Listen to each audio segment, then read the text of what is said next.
Nobita yan.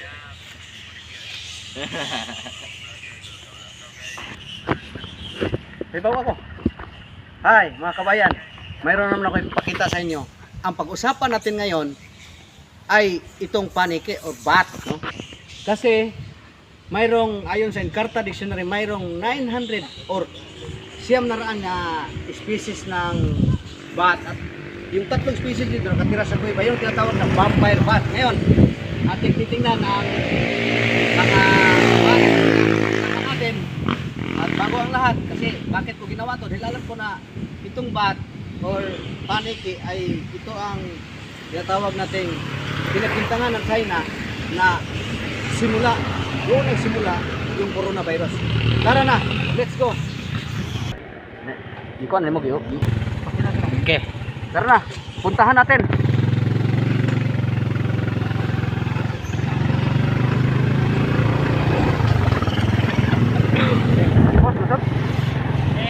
Oh, dito na tayo mga kabayan.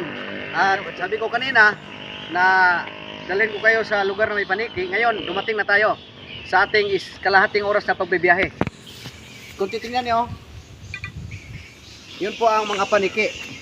Yung mga paniki na yan ay hanggang doon sa kabila.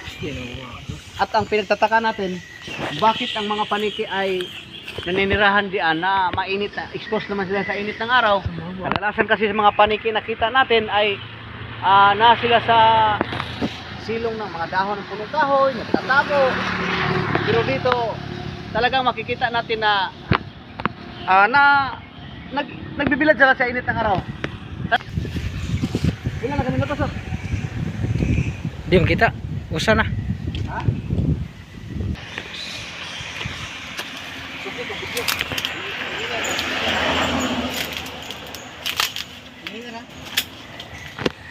Puntahan natin, pasukin natin yung sa ilalim ng mga paniki. Gusto kong tingnan yung sa loob, ipapanood sa inyo.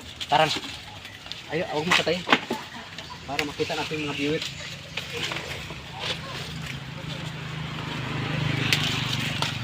So sa ilalim, makikita natin sa ilalim maraming ma-fertilizer yung no, ma-fertilizer yung parang nagwano ang ilalim kasi nandun sila sa taas.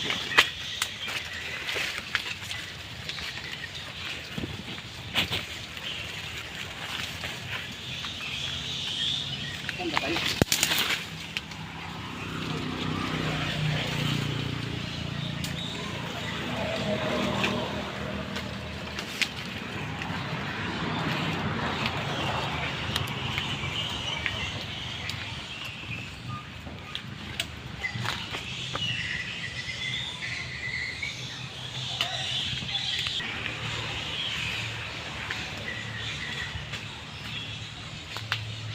So, ito mga paniki, kung makikita natin sa taas, pag doon tayo sa kalsada, medyo mahirapan tayong makita yung banda rito. Pag nandito pala tayo sa ilalim, mas lalong mahirap kasi nandoon sila sa pinakadulo ng punong kahoy.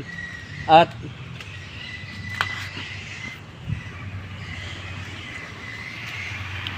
asa man ka na? Ano pala? Sige, ako magbibideo kasi kailangan makita to ng ating mga viewers yung kakaiba na klase ng mga paniki. Hindi naman ito yung sinatawag na vampire paniki, pero kung titingnan natin sa taas ng punong kahoy, pangit talaga itong ano natin mga kabayan, kasi naano sa init ng araw. Hindi masyadong makita yung mga paniki. Napakarami talaga. Kung narinig natin yung mga yun, mayroon ng banda rito na nakikita natin talaga. Kitang kita talaga sila, nagkakagulo. Ngunit hindi pa natin mapalapitan dahil cellphone lang ang gamit natin. Pagpalakihan natin, nabablurred siya. Hintayin muna natin ang nagpa-blurred talaga siya. Pinapakita ko lang to dahil ito ay example ng ayun. Ayun, klaro na. So ito ay example ng pag-iingat ng kanilang habitat. Dito ipinagbabawal ang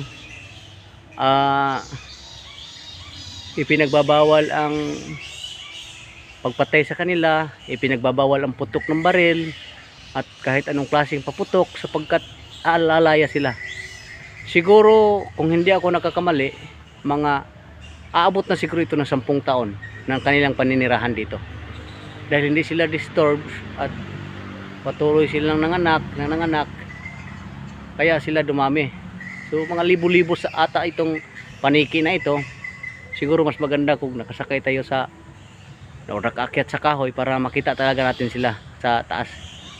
Makita natin kahit maliwanag, walang duda na itong mga paniki na ito ay nasayahan sa lugar na ito.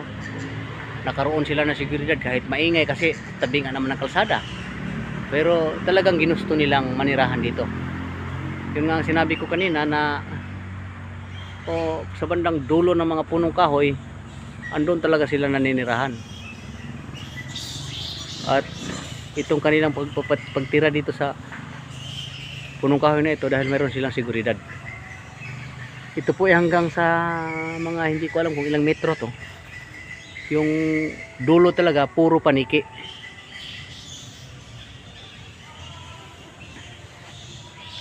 So okay. Balik na.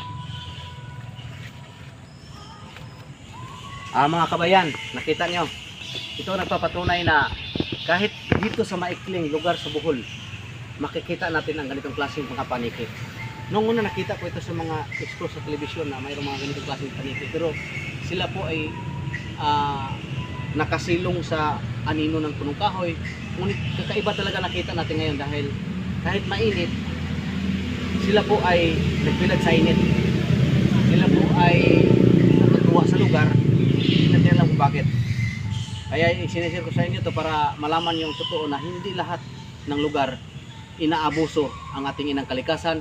Hindi lahat ng lugar ay inaabuso ang ating mga hayupan, kasi yung bat kasi the only flying mammals. Maraming salamat po. Sige, balik na tayo.